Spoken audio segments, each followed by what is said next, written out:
নির্বাচনটা হবে free, fair, credible এবং উৎসবমুখর। এইটা করার জন্য প্রশাসন যেন সব ধরনের কাজ করে। আমরা দুষ্কৃতিকারীদের যেন কোনো কার্যক্রম যেন তারা চালাতে না পারে, ওই জন্য যত ধরনের ব্যবস্থা আমরা নিব। আপনারা জানেন যে ফেব্রুয়ারি মাসে আমাদের জাতীয় নির্বাচন, তার উদ্দেশ্য ছিল আমাদের প্রশাসন, আইন শৃঙ্খলা বাহিনী সবার সাথে একটা মত বিনিময় সভা এবং আপনাদের সাথেও মত বিনিময় সভা। এটার উদ্দেশ্য হলো, জানেন যে আমাদের জাতীয় নির্বাচন আগামী ফেব্রুয়ারি মাসে, এই জন্য আমাদের বিভিন্ন ধরনের প্রস্তুতিতে কীরকম হয়েছে এইগুলি আলোচনা, প্লাস গাজীপুরের যে কিছু সমস্যা আছে এইগুলি ব্যাপারেও কিছু কিছু আলোচনা করা, এইগুলি ছিল আমাদের মূল। এখানে আমাদের আইন শৃঙ্খলা বাহিনীর সবাই ছিলেন এবং প্রশাসনের সবাই ছিলেন, ইভেন আমাদের কারা, তারপরে ফায়ার ব্রিগেড, তারপরে আপনার মাদক এরও ছিলেন। আপনারা জানেন যে আমাদের এই সমাজের হলো সবচেয়ে বড় সমস্যা হলো, একটা হলো দুর্নীতি আর একটা হলো মাদক। কিন্তু আমাদের এই দুইটা বড় ধরনের সমস্যা।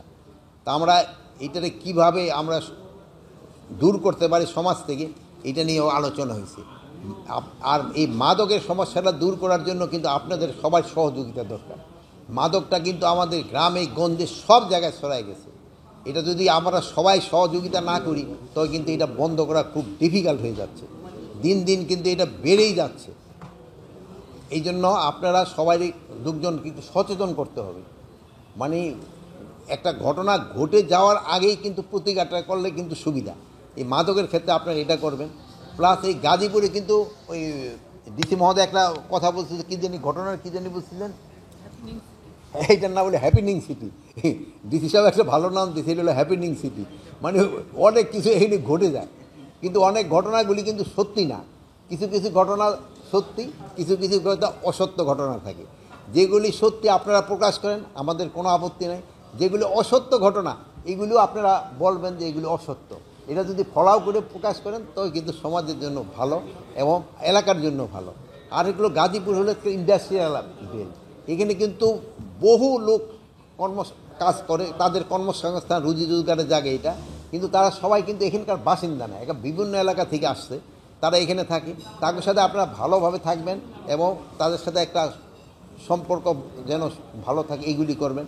তারপরে এখানে ধরেন যে আবার এই দুধ ব্যবসায়িক সংখ্যাও কিন্তু আবার বেশি, তারও কোনো অনেক সময় অনেক সমস্যার সৃষ্টি করে। তারপরে আপনার এই যে চাঁদাবাজের সংখ্যা রয়ে গেছে, এগুলি কীভাবে কন্ট্রোল করতে হবে এইগুলি সম্বন্ধে আলোচনা হয়েছে এবং এটা ক্ষেত্রে আপনাদেরও সাহায্য সহযোগিতা একটু দরকার। নির্বাচনের জন্য প্রশাসনকে নির্দেশ দেওয়া হয়েছে, নির্বাচনটা হবে ফ্রি, ফেয়ার, ক্রেডিবল এবং উৎসবমুখর। এইটা করার জন্য প্রশাসন যেন সব ধরনের কাজ করে। না, কোনো ধরনের হুমকি নেই। নির্বাচন খুব ভালোভাবে হয়ে যাবে আল্লাহ দিয়ে। কোনো অপকর্ম করে তার সাথে সাথে আইনের আওতায় নিয়ে আসা হবে। যেহেতু জামিন দেওয়াটা তো আমার হাতে নাই, এই কোর্ট হলো স্বাধীন, তারা তাকে জামিন দিয়ে দিছে। কিন্তু জামিন দেওয়ার পরে যদি সে কোনো ধরনের অপকর্ম করে তাহলে আমরা আইনের আওতায় নিয়ে আসবো। আপনারা এই পার্শ্ববর্তী দেশ অনেক সময় অনেক গুজব রটায়, কিন্তু আপনাকে এই জন্য অনেক অনেক ধন্যবাদ।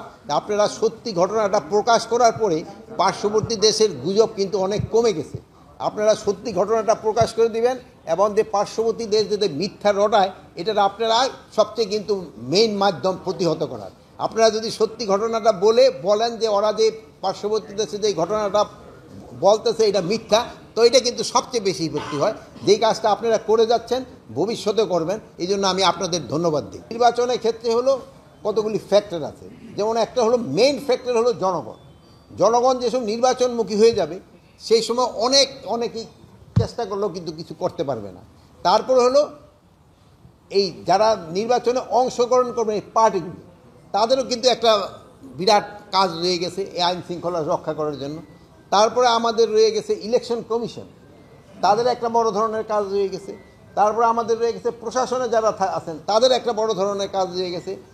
তারপরে আরেকটা রয়ে গেছে আমাদের আইন শৃঙ্খলা বাহিনীতে যারা আছে তাদের একটা, মানে সবার একটা, এইটা সবাই একটা একসাথে কাজ করলে এটা কোনো ধরনের কোনো সমস্যা হবে না। আপনাকে সহযোগিতায় এইটার কিন্তু তাদের কার্যক্রম কিন্তু অনেক কমে গেছে।